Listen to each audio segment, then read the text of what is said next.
Kung saan nga ho may masarap, tsak, dun nyo ho kami mahahanap. For today's video nga ho ay dito kami nakarating sa Kambal Pares ng JP Rizal, Calamba, Laguna. At syempre kasama natin dyan ang Team Pataba. Team Pataba kami at Team Pataba Melayaw. Gago! Tali nga ho, buti na lang at sarado na mga establishment na katapat at kahilera na ring Kambal Pares. Dahil ho paunahan sa parking. Meron namang parking area kaya lang tingin ko hindi niya kayang ma-accommodate lahat sa sobrang dami ng kumakain. Bali kaya nga ho pala ang itsura sa loob yan. Kung sino-sino na rin ho pala mga food vloggers yung nakarating diyan. Tapos sobrang dami rin ng lamesa kaya hindi ka matatakot maubusan ng lamesa. Sa dami ho ng tao ay siguradong tiyak na masarap ang kanilang ihahain na pares. At kung ano-ano pa ho yan ay bali kami diyan ay hindi na ho magkamunyakot pagpili ng aming kakainin dahil lahat ho ay pwede naming orderin at pwede naming kainin. Meron din ho dyang mga sizzling plate, kung ano, special bulalo. Tapos meron din silang mga dinosaur na tinatawag. Sayang nga ho yung unleashed steak for 299 pesos. Hindi lang ho kami nakaabot at depende daw ho sa delivery yun pero everyday naman daw ho meron. Oh my God!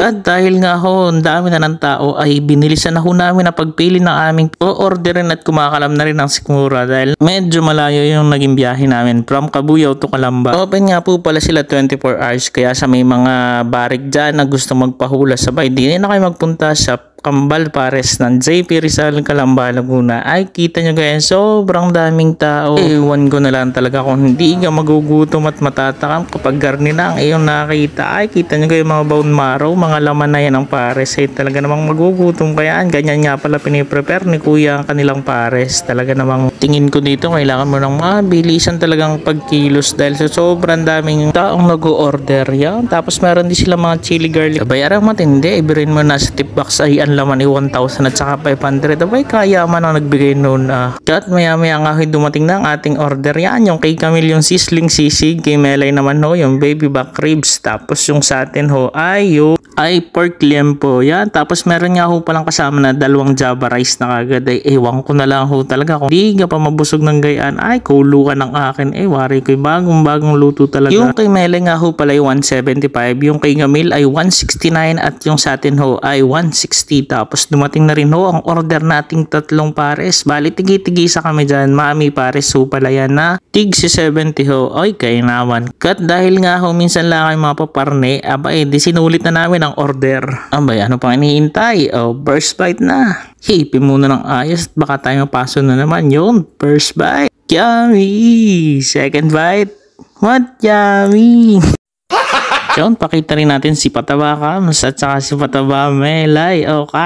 Kain kayo. Tapos para ayos-ayos ang ating digay ay di bumili rin tayo dyan ng soft drink. Sulit na sulit to ang layo ng ating paglalakbay at talagang napakasarap ng mga pagkain na kanilang ino-offer. Nagustuhan din ho namin ang Mami Pares na talaga namang napakaraming laman. Kumuha na rin ho kayo ng inyong mga pagkain at sabayan nyo ho kami para sabay-sabay tayong mabusog. At wala nga hong ano-ano yung naubos na natin ang 2 java rice pati ang ating ulam. Kat rin naman ang ating lalantakan, aring Mami Pares. Tayo wari ko'y hihinga-hinga nung makaubos.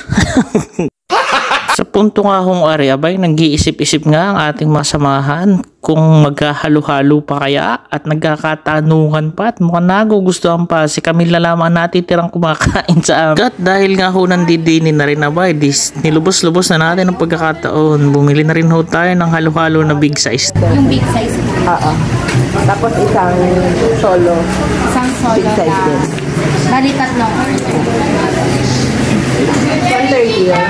Bali 130 tsaka 370. Ayun nga at dumating na ang ating halo-halo. Ay ngiting tagumpay na naman ang Team Pataba. Ay kitang-kita nyo punong-puno ang kanilang halo-halo.